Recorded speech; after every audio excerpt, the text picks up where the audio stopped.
Boa noite, pessoal. Agora a gente vai falar sobre um assunto completamente diferente, que é de uma outra área de conhecimento, mas que, como a gente pode ver pela contribuição do colega ali de administração, as coisas acabam se conversando, porque ele viu numa rede social uma página falando sobre uma cidade que se diz sustentável. Meu nome é Patrick Diener, eu sou professor do curso de Comunicação Social aqui da Uninter desde o ano de 2008. Eu sou formado em Comunicação Social numa época que ainda não existia nem internet. E, sim, era uma época dura, triste, fria, amarga. Até para a gente ver como mudam as coisas com uma velocidade muito rápida.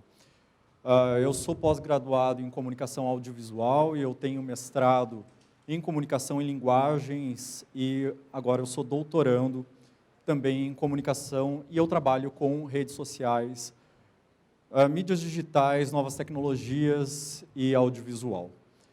Eu vim aqui para vocês hoje falar não só para que vocês tenham esse conteúdo que possa ser usado, como o professor Castanheira falou, no ENAD ou em concursos públicos, porque eu sei que eu estou falando para pessoas de diferentes cursos aqui, e sim, também para os meus alunos de comunicação, que vão acabar tendo esse conteúdo um pouco mais aprofundado, mas principalmente porque hoje, dificilmente, seja lá com qual profissão você lide, você vai ficar livre de algum tipo de relacionamento em alguma rede social, seja profissionalmente ou seja pessoalmente, no seu nível pessoal.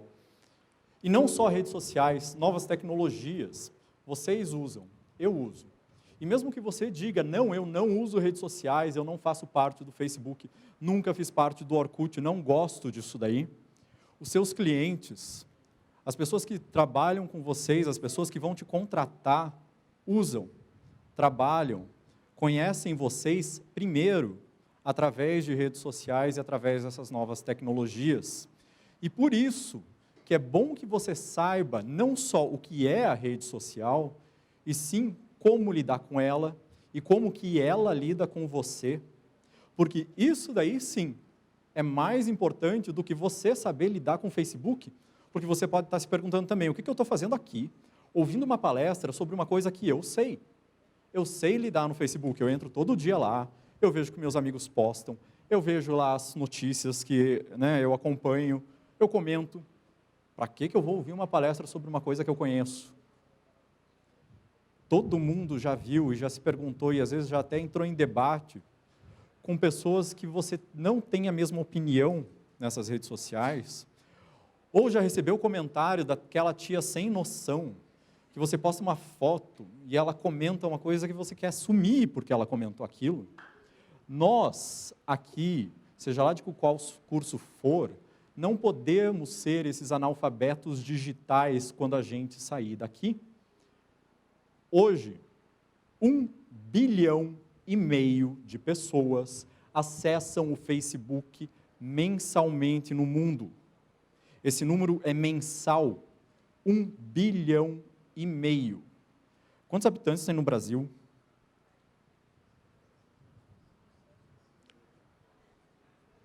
Aproximadamente um pouco mais de 200 milhões, 1,5 bilhão de pessoas acessam o Facebook mensalmente.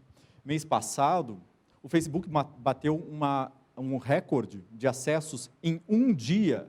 Tiveram 1 bilhão de pessoas acessando em um único dia o Facebook. A gente não pode fugir dessa realidade, mesmo que você não seja um usuário dessa rede. O YouTube tem, por minuto, 48 horas de vídeos novos. A cada minuto, o YouTube tem 48 horas de vídeos feitos, upload de novos vídeos. A gente não tem como se livrar e se desvencilhar disso, ou que nossos clientes se desvencilhem disso, mesmo que você não queira trabalhar ou lidar pessoalmente com isso. O negócio aqui, até estavam me entrevistando aqui antes de eu vir falar com vocês, é que pensar que rede social é uma coisa nova É uma mentira. Redes sociais são antiquíssimas.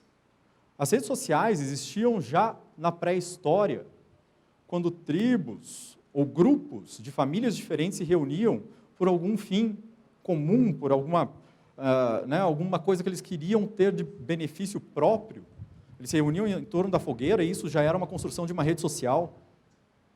A sua tia-avó, que tinha lá a turma do chá, que elas iam tricotar, e na verdade para falar dos outros, isso sim também era uma rede social.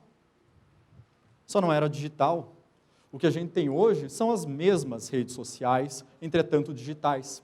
Por isso que vocês vão ver também nessa palestra de hoje o que vai talvez acontecer com as redes sociais no futuro e quais são as tendências das novas tecnologias, o que é muito chutômetro. Mas uma coisa é certeza, as redes sociais não vão desaparecer. O Facebook pode morrer, assim como o Orkut, coitado, falecido, morreu. Mas as redes sociais, não. Elas existem na era pré-digital e vão continuar existindo numa talvez era pós-Facebook, pós-YouTube, pós-Tumblr, ou seja lá o que for. Então, antes, as redes sociais digitais, assim como algumas redes sociais não digitais, funcionavam por convite, o que faz as pessoas se sentirem muito especiais. Não sei se vocês lembram, lá no começo do Orkut, para você participar, você precisava receber um convite.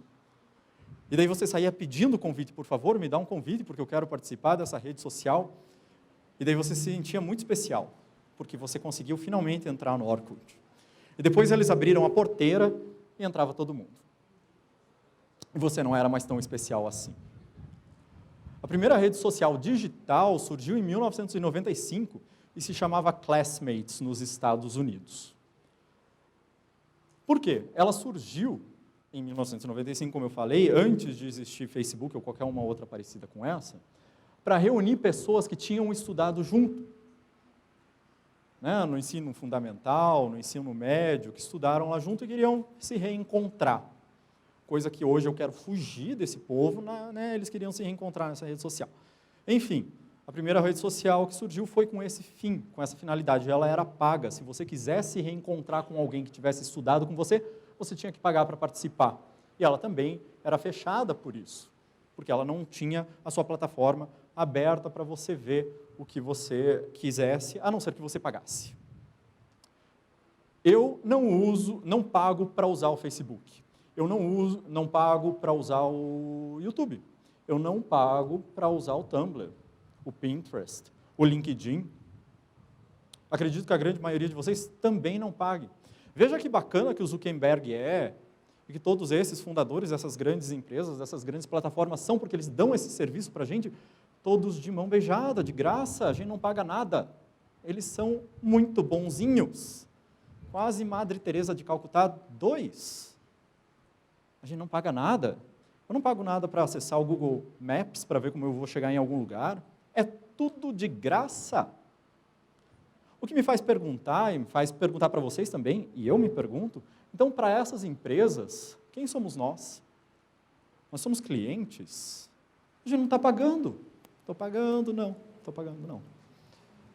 Nós somos fornecedores, a gente não fornece conteúdo, nós somos fornecedores, nós somos parceiros. O que nós somos para essas empresas? Eu vou tentar responder isso daí no final dessa minha fala. Enquanto isso, vocês vão pensando lá no fundo da cabeça de vocês, enquanto a gente vai ver outras coisas. As redes sociais, então, começaram lá em 1995, mas elas não fizeram sucesso logo de começo. Para isso, para ter esse boom, teve que vir uma coisa chamada Web 2.0, lá em 2004. E graças a essa Web 2.0, que os meus alunos já ouviram falar, inclusive caiu na prova, espero que não, a Web 2.0 proporcionou uma série de outras coisas que não fossem só observacionais, você não entrava num site só para observar, só para ler, só para ver foto, e sim você podia participar, postar, incrementar um post na Wikipedia, por exemplo, e isso daí proporcionou que as redes sociais ficassem muito mais interessantes, porque você pode, além de entrar e ver o que o seu colega postou, conversar com ele, colocar uma própria opinião, trocar mensagens instantâneas e assim por diante. Esse boom veio, então, a partir de 2004.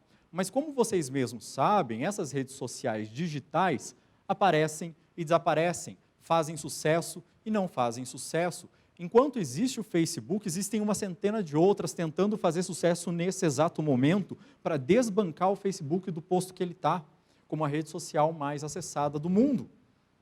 Pouca gente consegue.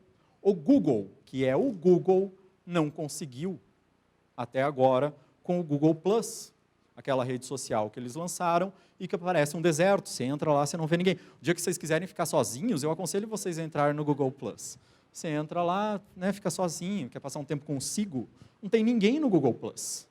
Eles não conseguem fazer essa rede superar até esse boom que teve em 2004 com essas outras redes e superar hoje o que é o Facebook, que hoje não é só mais uma rede social. Eles têm uma série de outros projetos para tentar ser mais permeável dentro de outras plataformas. O que acontece também é que, apesar de hoje as redes sociais serem abertas, você não precisar, na grande maioria delas, mais de convite para participar, e a grande maioria delas você também não precisa pagar para participar, muitas vezes elas são segmentadas. Existem redes sociais que são mais bem-sucedidas em alguns países. O Orkut, por exemplo, era mais bem-sucedido no Brasil e na Índia, apesar de ter sido fundado nos Estados Unidos. Os americanos não gostavam muito do Orkut e não fez sucesso lá. O brasileiro gostava, o brasileiro gosta de se comunicar muito mais, talvez, em fóruns de discussões que existiam no falecido Orkut e não existem da mesma forma no Facebook. Fazia bastante sucesso no Brasil e na Índia. Existem outras redes sociais que fazem mais sucesso ainda hoje na Rússia. O Facebook não é o site de rede social mais acessado na Rússia, nem na China, por outros quesitos que a gente vai ver daqui a pouquinho. Principalmente graças ao controle de redes sociais. As redes sociais são extremamente importantes, não só para você trocar ideia, e não só para o seu futuro empregador e ver quem que você é antes de você ir para a entrevista, e sim para você fazer, às vezes, posicionamentos, inclusive políticos, inclusive de opiniões. E esses posicionamentos podem ser espalhados, e podem ser compartilhados, e podem sim fazer mudança. Por isso que eu rio um pouco quando eu ouço falar que existem pessoas que são rebeldes no Facebook, que defendem uma causa no Facebook, e, entretanto, sim, tem o seu efeito no mundo físico, no mundo que não seja o digital, de alguma forma. Por isso que países como a China cerceiam o acesso ao Facebook. Quando eu estive lá na China, há 2 anos atrás, eu não conseguia acessar o Facebook.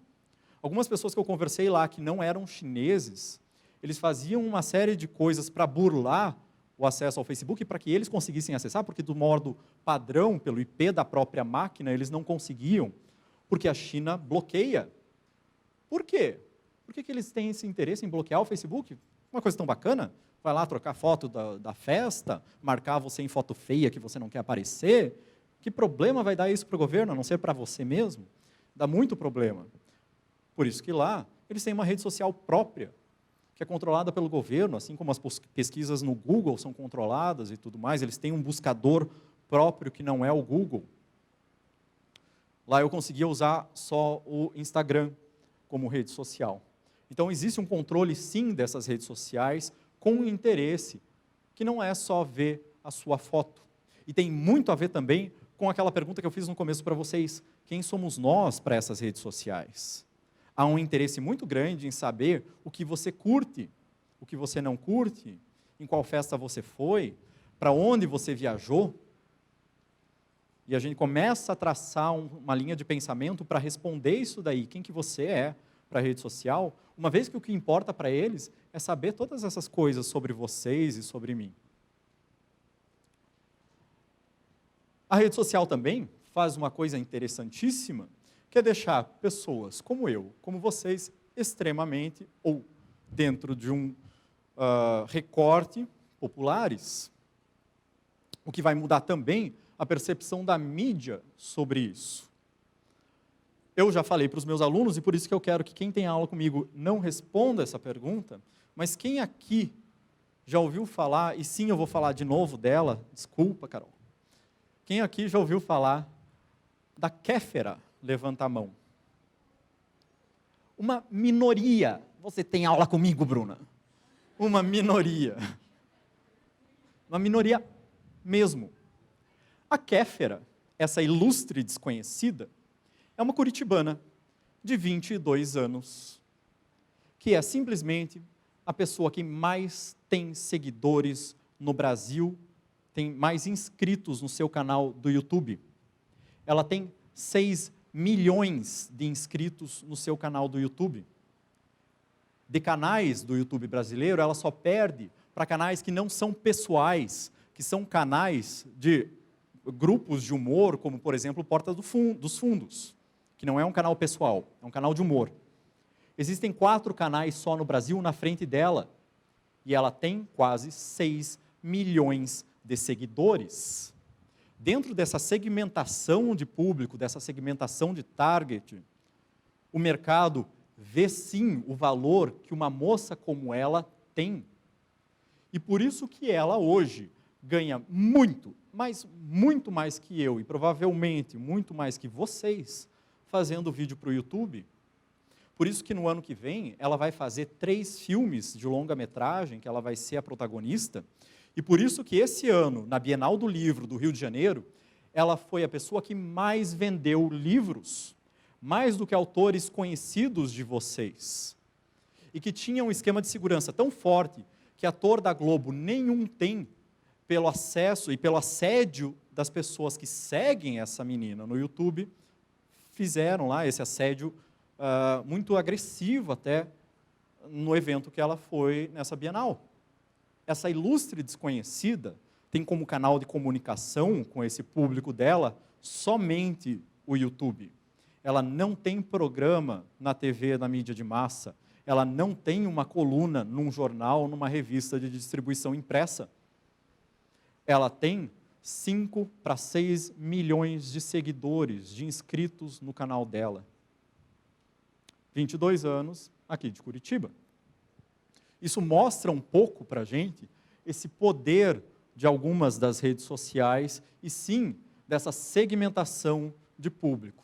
Ali eu coloquei algumas logos de várias redes sociais que existem e das possibilidades que a gente tem para fazer dentro das redes sociais, que não é só postar vídeo, obviamente, que você pode trocar mensagens instantâneas ali, abreviado como IM, né, marcar pessoas, postar vídeos, fazer um perfil pessoal e assim você se coloca para o mundo de alguma forma. E sim, mesmo que você saiba mexer nas ferramentas dessas redes sociais, ela sim, de certa forma, é pública.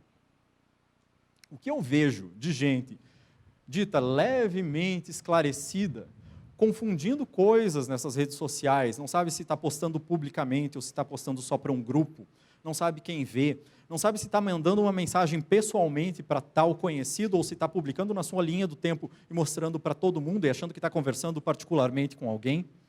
Pior ainda, porque daí a gente está falando, né, de pessoas físicas e não jurídicas, que talvez não tenham a obrigação, mas deveriam ter, de ser alfabetizadas digitalmente. Já vi empresas que usam páginas pessoais ao invés de páginas de uma própria empresa, de uma fanpage.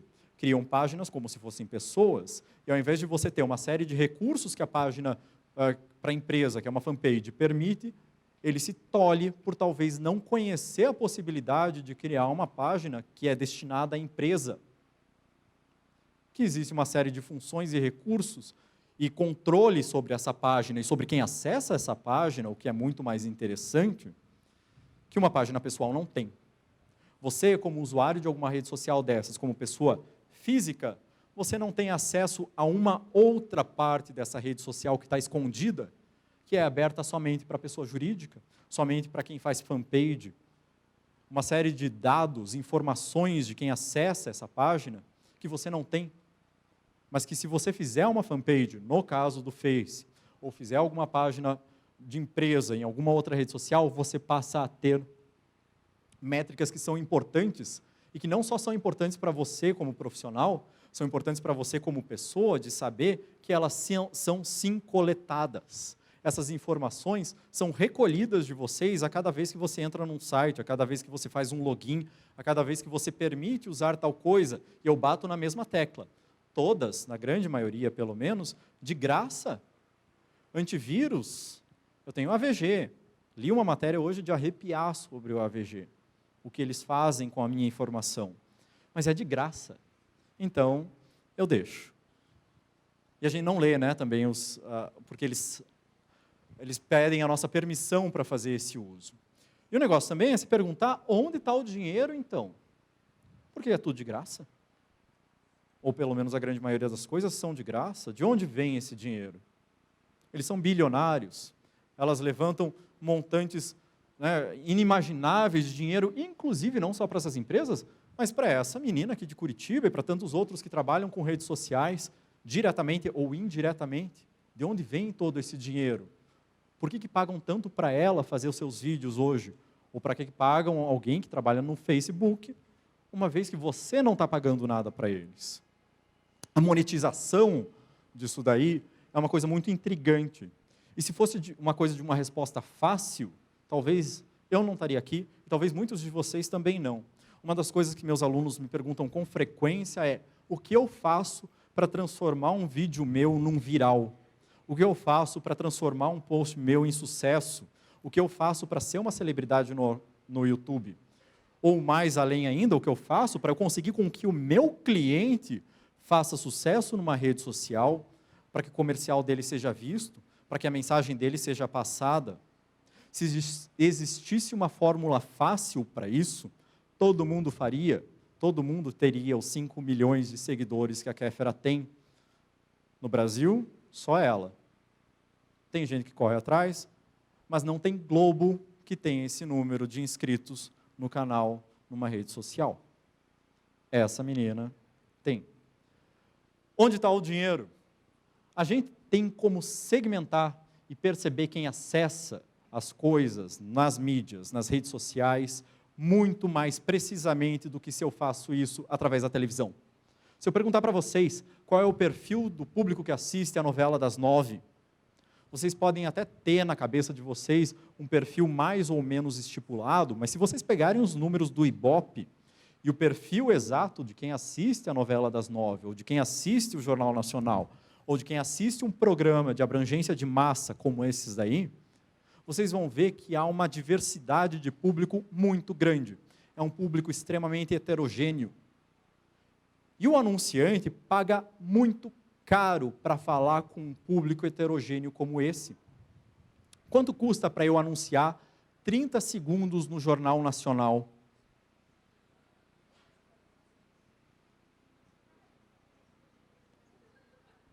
Quanto está custando hoje 30 segundos no Jornal Nacional sem a produção do comercial, só a veiculação uma vez? Não é bingo? Está mais de R$500 mil. É claro que esse daí é o preço de tabela. Se você for lá, você negocia, obviamente, você não vai fazer um único anúncio, né? Existe um plano de mídia para isso. Enfim, R$500 mil para falar com um público extremamente heterogêneo, que eu não sei se é o público que eu quero atingir. É claro que há um recorte também, mais uma vez, dentro disso, mas ainda é muito abrangente. Às vezes, para uma empresa, é muito mais interessante pagar um pouco menos para anunciar com uma garota de Curitiba de 22 anos, mas que ele sabe exatamente para quem ele vai estar falando. Porque ela, que não é burra nem nada, ela tem as métricas de quem acessa o canal dela no YouTube. Ela sabe exatamente a idade de quem a vê, o sexo, o gênero de quem a vê, a localidade, se está em Curitiba, se está na região metropolitana, se está em Santa Catarina ou se está no Nordeste. Isso daí tem como saber com precisão. E ela recebe isso daí. Nós, vocês, podem receber isso daí também. E você consegue ter uma precisão de anúncio, de público que você está falando, muito, muito maior do que qualquer televisão, do que qualquer revista, do que qualquer jornal impresso, que não consegue fazer isso com tal precisão. Pior, ou melhor, para mim, pelo menos melhor, essas redes, essas mídias, essas novas tecnologias não nos desgrudam mais. Elas vão com a gente para onde for.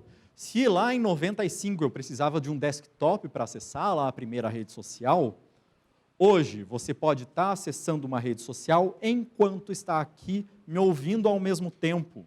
Você pode acessar a rede social enquanto você está no banheiro, no ônibus, às vezes no carro, vindo para cá. Não tem mais separação entre a hora de acessar a rede social e a hora de fazer alguma outra coisa.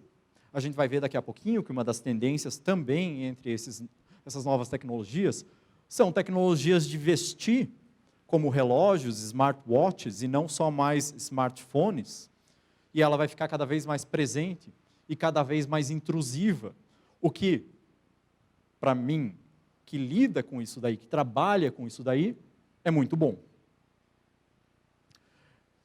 Então, o acesso móvel traz isso daí, entretanto, por outro lado, para os usuários, pode trazer problemas também, que a princípio é uma mistura da vida pessoal com a vida profissional. A gente não tem mais essa separação. O palestrante da primeira palestra, ele comentou isso daí. Ele recebe os e-mails da Uninter no celular dele à meia-noite. Não importa, não há mais essa separação. E você tem que pensar nisso não só como profissional, você tem que pensar nisso daí como pessoa também, porque o que você está colocando numa rede social não tem mais essa divisão de talvez ser só visto pelo seu amigo, pela sua mãe, talvez, pelo seu parente, e sim vai ser visto pelo seu colega de trabalho, pelo seu chefe, pelo seu futuro empregador, pelo seu futuro cliente. Você acha que meus clientes não procuram por mim antes de me contratar? Eles sabem quem eu sou antes deles virem falar comigo, antes deles saberem que eu existo.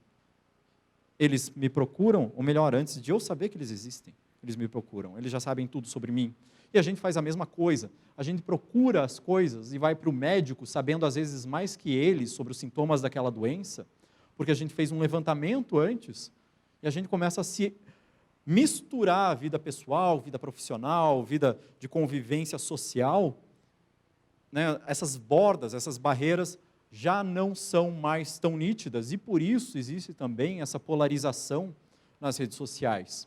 Essas brigas, muitas vezes sim inúteis, que você vê, né, está muito esquerda-direita, né, polos diferentes e muito segmentados, por causa dessa dificuldade de separação do que é pessoal e do que é profissional.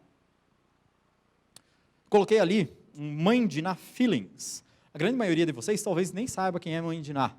Na década de 90, tinha uma vidente no Brasil muito famosa, chamada Mãe de Ná, que previu, entre outras coisas, muito acertadamente, que o Miller, o shopping, ia cair. Por isso que eu coloquei ela de propósito, porque esse tipo de previsão que a gente faz do que será das redes sociais no futuro, do que serão das novas tecnologias no futuro, é brincar de Mãe de Ná.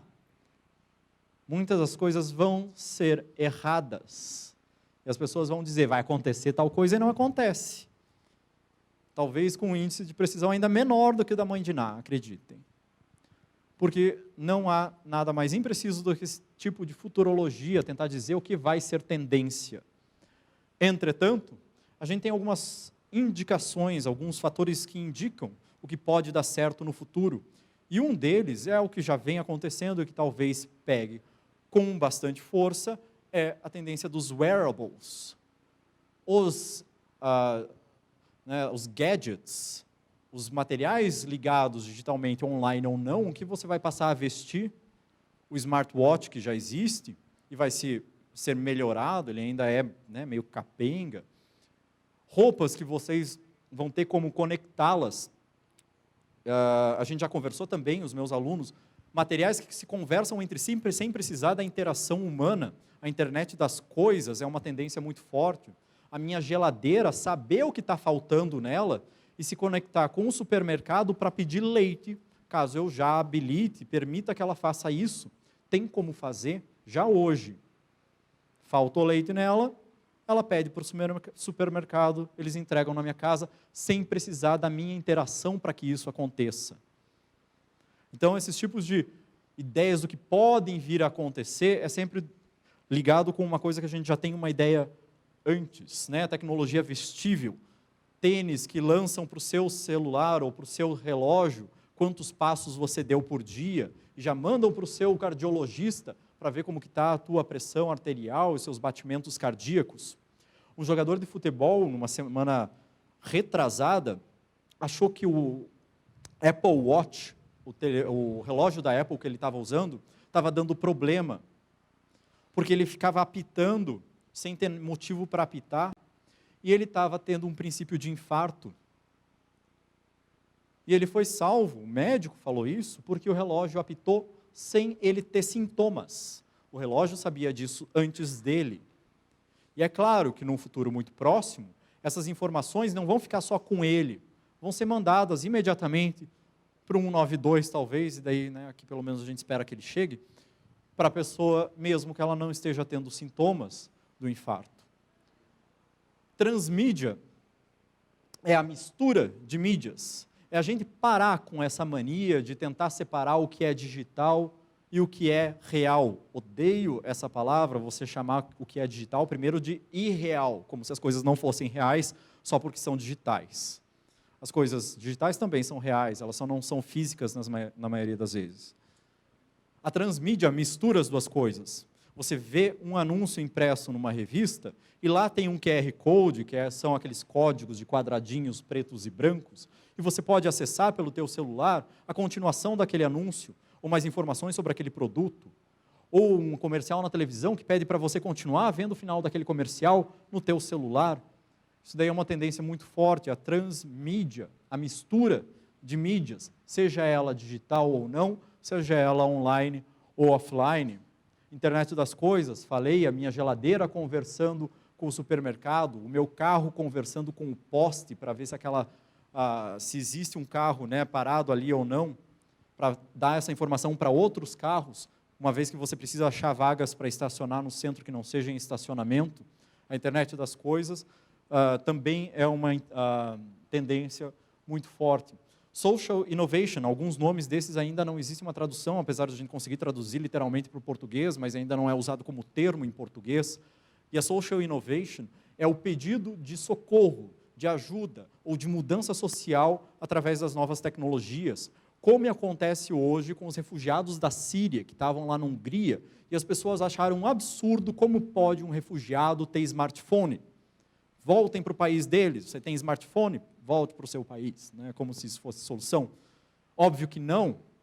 O fato dele ter um smartphone é o que possibilita muitas vezes ele conseguir fazer essa diáspora, de sair do seu país e não se perder num deserto qualquer até ele chegar na Hungria para depois seguir para a Alemanha, que ele consegue reportar para familiares onde ele está e reportar para meios de comunicação o que está acontecendo com ele.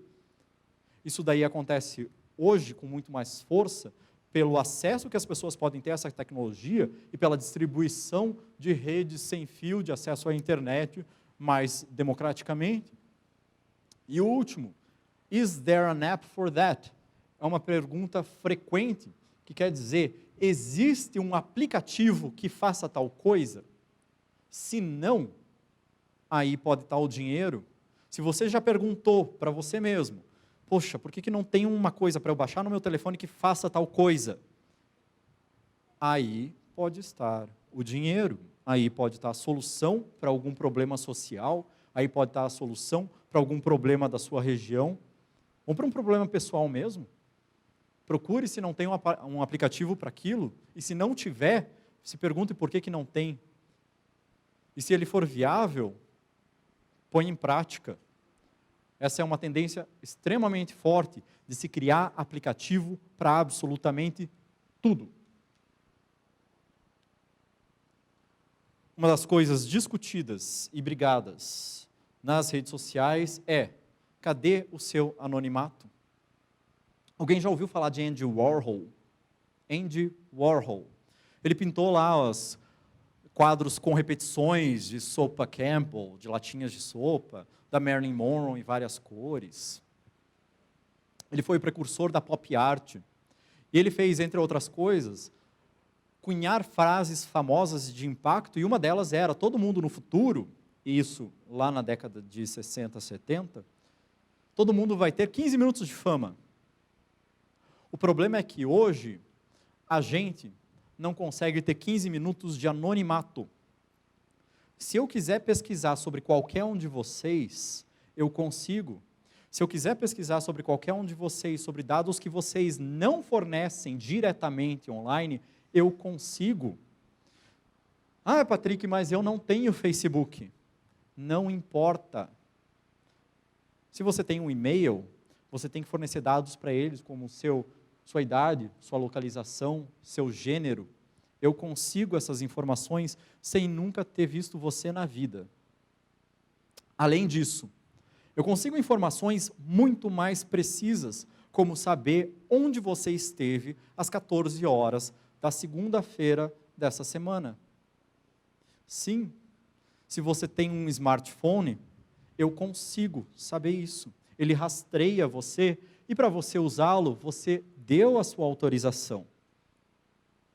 Para você usá-lo, você permite que ele mantenha em seus arquivos, em seus servidores, os dados de todos os sites que você visitou.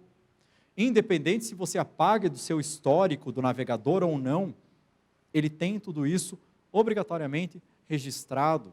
Ele sabe quem é você. Ah, mas Patrick, eu abro a aba incógnita. Daí eu estou seguro. A aba incógnita só faz o seu computador não registrar aquela informação.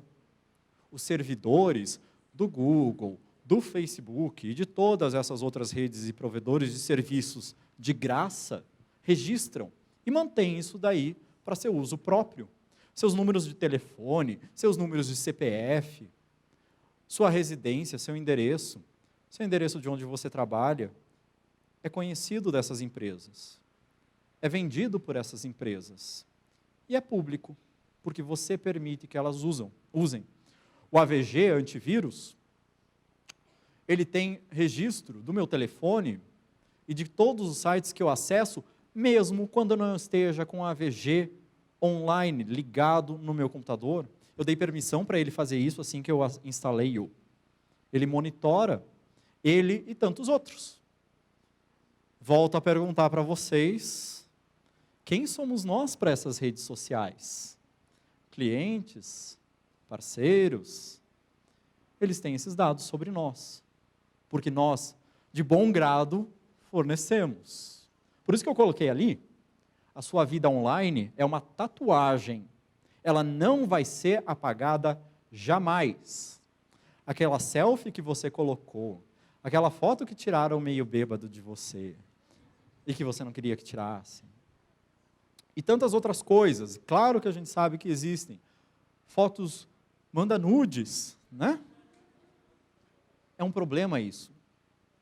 Essas fotos não são jamais apagadas.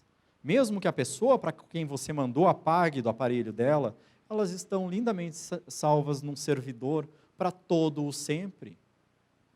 Todas as informações que vocês trocam, compartilham, digitam, mandam, elas estão salvas nesses servidores para todo o sempre. A sua vida online é uma tatuagem. E pior, tatuagem você ainda consegue tirar com laser. A sua vida online vai ficar lá para todo o sempre. Se diz hoje também que além da gente não ter mais os 15 minutos de anonimato, toda a nossa vida online nos torna eternos. Nós somos hoje imortais. O que vocês fizerem hoje vai ficar para toda a eternidade gravado em algum lugar e facilmente acessável. Essa epígrafe é eterna, ela não vai ser apagada. Enquanto antes dizia-se, antes de você morrer, você tem que plantar uma árvore, escrever um livro e ter um filho, para que isso? Para você dar posteridade, para você continuar no mundo de alguma forma, a gente não precisa mais fazer isso. Nós vamos continuar no mundo de qualquer forma, queira você ou não. Para terminar, antes de eu dizer o meu obrigado final, quem somos nós nas redes sociais? Quem somos nós para esses provedores de serviços gratuitos? Pergunta de verdade para vocês responderem. Quem somos nós? Não. Não somos consumidores, nós somos o produto. Sim, eles nos vendem para empresas dispostas a pagar por quem tem o meu perfil, o seu perfil. Eles nos vendem para essas empresas. E não estou julgando porque eu sou usuário heavy de todas elas. Até porque a minha profissão exige, e até porque eu entrei nessa profissão porque eu gosto.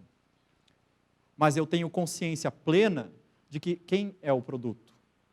Que sou eu.